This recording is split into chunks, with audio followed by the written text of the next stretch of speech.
Friends, greetings to everyone on the channel Real Facts. The story I am going to tell you today has been on the internet for a long time. It will not leave you indifferent. Watch till the end. It will be very interesting. Once, in a small village, there lived a poor boy named Cato. He worked on the street and did any work as he had to earn money for school and rent, and he also helped his mother to buy food.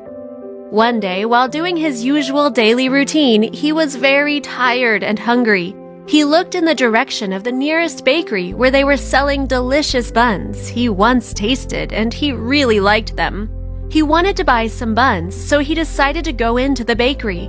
This is what he deserved after his long day at work. At the door, he stopped for a moment and checked his pockets to see if he had some money. He realized that he only had 1 coin. His stomach begged for food, but the boy did not have enough money to buy even the smallest piece of bread. So he decided to continue going on without food, but his hunger tormented him, and it was so strong that he decided to do something to make him feel extremely embarrassed and ashamed. But the wild hunger pushed him to ask for food in the next house.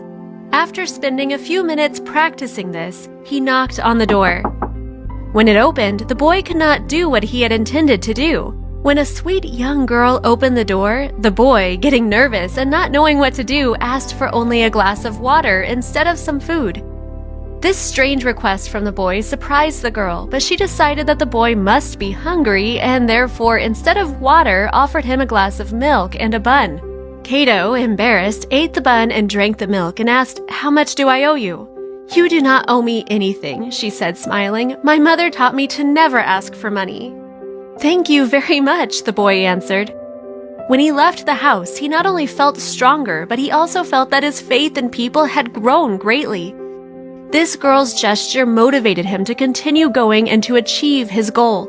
He dreamed of finishing his studies and becoming a successful person in order to be able to help his mother and all the other people who needed him. Many years later, that young and sweet girl became seriously ill. Local doctors were confused. They had never seen such a case before.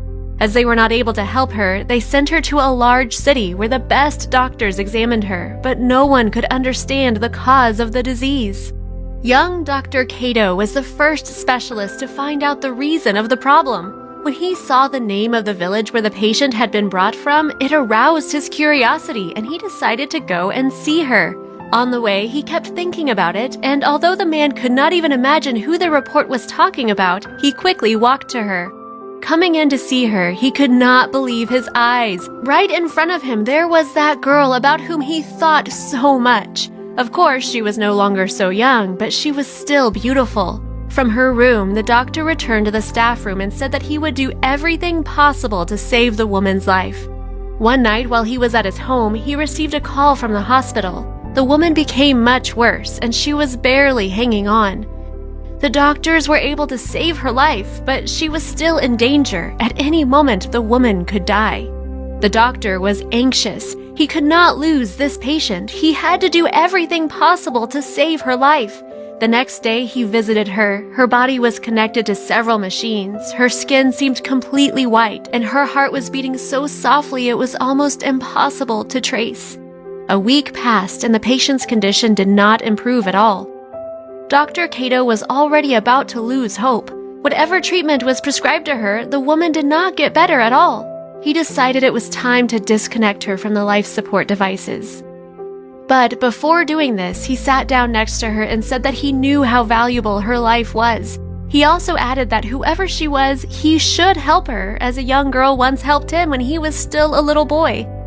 The man was about to leave, but having finished his words, he saw the woman move her finger. It meant that there was hope. After several weeks, a signal appeared that the patient did not want to die either. She wanted to live with all her heart, and she was not going to give up. The doctor got up and left the room with a smile on his face. He could do it. He could save her. Another week passed, and the head doctor of the hospital came up to him and said that they should disconnect her from the machines. The woman could not be saved. Her chances of waking up were less than 1%, and it was also a huge expense for the hospital.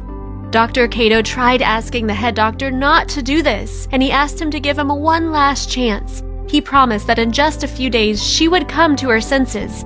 Although he was not quite sure about it, at least he had some more time to help her. The head physician agreed to give him one last opportunity. It was all or nothing. But a few hours later, a miracle happened. After a long battle, the war was won and the doctor managed to cure her. Within 2 weeks, the woman recovered completely. When she was ready to go home, Dr. Cato asked the hospital staff to show him the bill for the treatment. It was huge, but with a slight smile on his face, the man wrote something on the bill before it was given to the woman. One of the nurses gave her the bill. However, the woman was very afraid to look at the total amount of money because she did not have very much. Surely the bill for the treatment was so large that she would have to work to pay it off for the rest of her life. Finally, the woman looked at the bill. However, she immediately noticed something strange. At the end of the bill, it was written, "Paid by a glass of milk and a bun. Sincerely, Dr. Cato." She could not believe it. The doctor who saved her life was that little boy who had knocked on her door one day and asked for a glass of water. Tears ran down the woman's face. So it may seem insignificant, but such an act of hers once changed a person's life and motivated him to achieve his goal.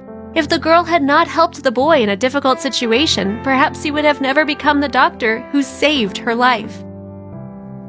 That is all for today. If you liked this story, be sure